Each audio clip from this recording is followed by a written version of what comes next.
Hi everyone, this is Paul here for the Magdalene Centre. Today I'm doing the astrology report for the week commencing the 12th of December. Now, I'll be outlining some key aspects and changes taking place this week and giving an overview of what it all means.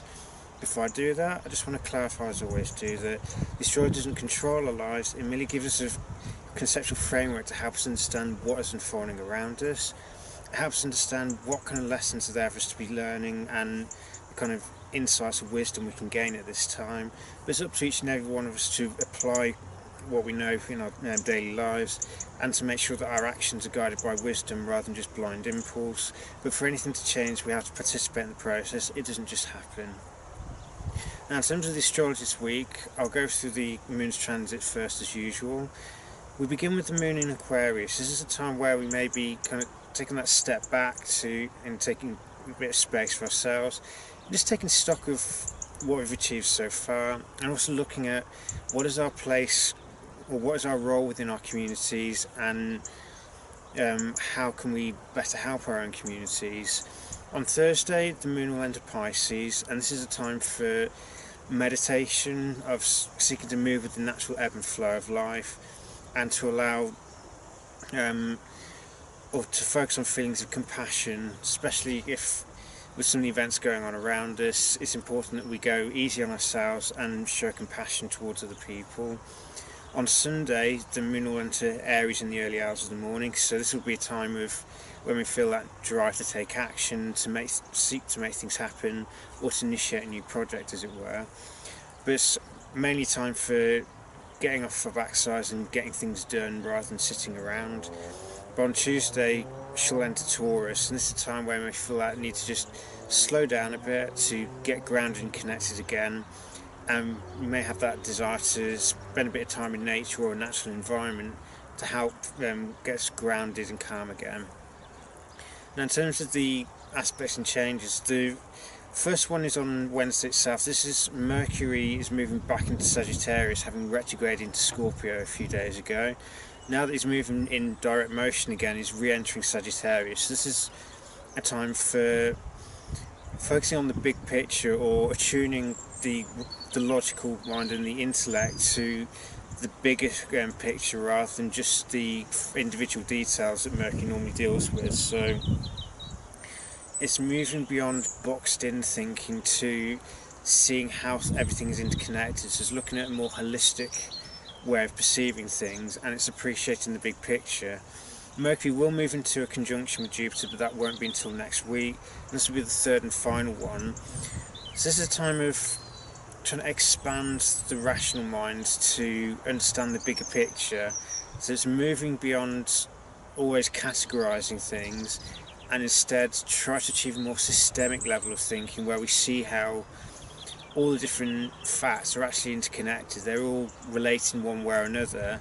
Sometimes the relationship between areas is well hidden, but there will be something that connects the two together. So in Sagittarius, it's understanding the broad picture, but it's with Mercury normally deals with the fine detail. So in some respects, it's a bit like trying to paint the broad picture with a fine brush. So it's challenging the mind to open up to new facts or new ideas and new systems of thought that it hasn't encountered before, and being prepared to push through any cognitive dissonance to allow any truths that we encounter to be incorporated rather than trying to resist it and run from it. On Friday, we're going to have an exact trine between Ceres and Neptune. The trine would have been building up during the rest of the week, but it's exact on Friday, and we'll still feel it for most of the rest of the week and into the following.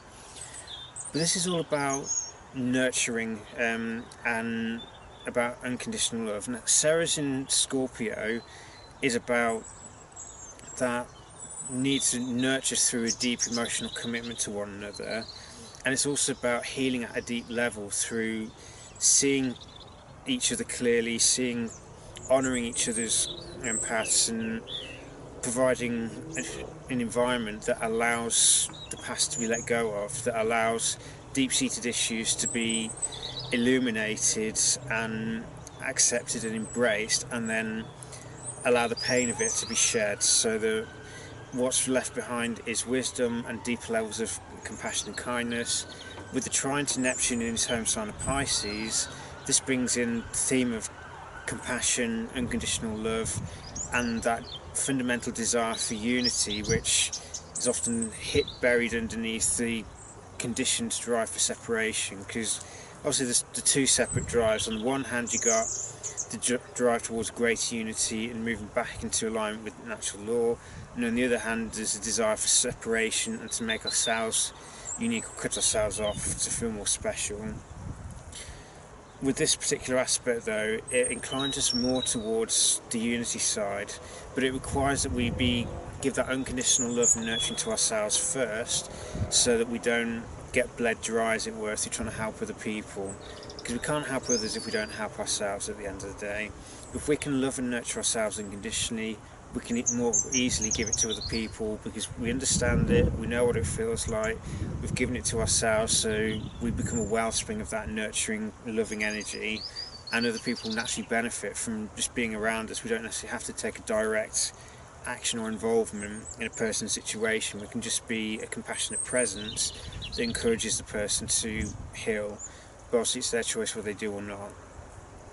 On Sunday we have we have Venus sextile to Saturn.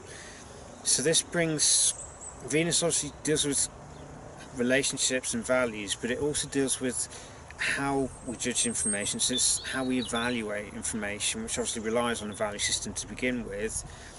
And with this sextile to Saturn, it's about incorporating discipline and objectivity into how we evaluate information. Venus is in Scorpio at the moment, so seeking that authenticity, if you like, or seeking to understand the hidden side of situations, and just valuing truth and authenticity with one another rather than comforting illusions, as it were.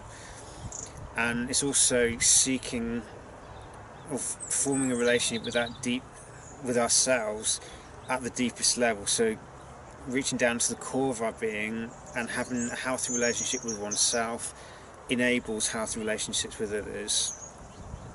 And with Saturn in his home sign of Capricorn, this aspect brings us an opportunity to bring more discipline into our values and to encourage us to be more objective about things. And when we're seeking peace and harmony, it's doing it in a more structured kind of way.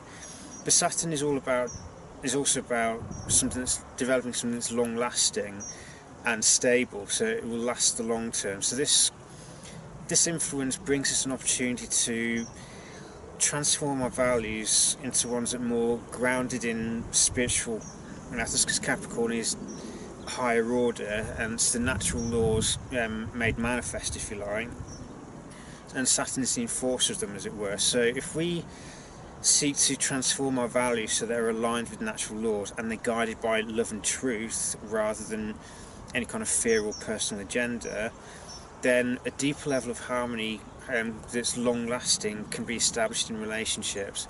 But it's, as anything, it's an opportunity that we have to choose to embrace it. It doesn't just happen to us, we have to work with it.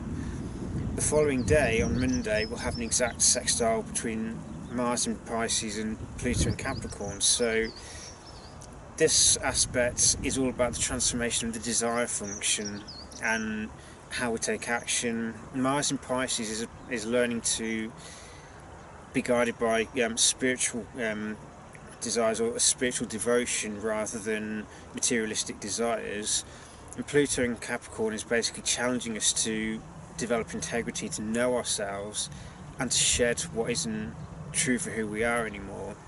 And anything that's based on falsehood is being exposed to one way or another. We're seeing it at a societal level, but it's also happening within our individual lives. We're seeing where we've been living out of alignment or trying to avoid being who we are, and it's basically saying it's time to take responsibility for ourselves. If we want to be happy, if we want to live a fulfilling life, if we want to achieve anything that's correct for who we are, then we also have to accept that requires that we take responsibility for ourselves. We take responsibility for our actions, we take responsibility for our thoughts, our judgments, because it's only by taking because responsibility is the price of freedom at the end of the day. If we want to be free, we have to embrace responsibility. You can't have freedom without responsibility at the end of the day, because we'll just create karma for ourselves without that responsibility to keep the lower level or the lower attachments in check.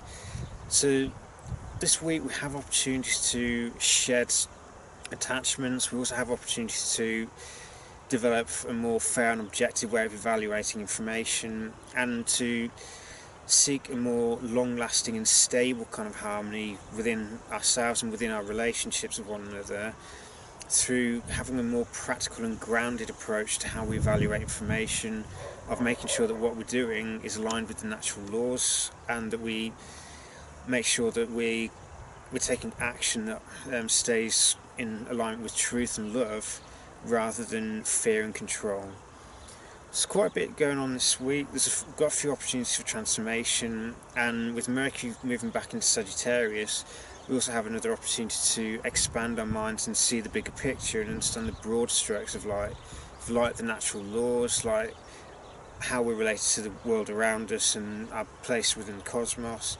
And it's like seeking of personal meaning through embracing new experiences which challenge our fundamental assumptions of life and push us to grow. So I hope this week brings you many new opportunities for growth, and I hope it brings you much insight and many opportunities for transformation and self-understanding. So take care, and may this week bring you opportunities to transform your life that allows you to embrace greater freedom, greater objectivity, and greater love and truth in life.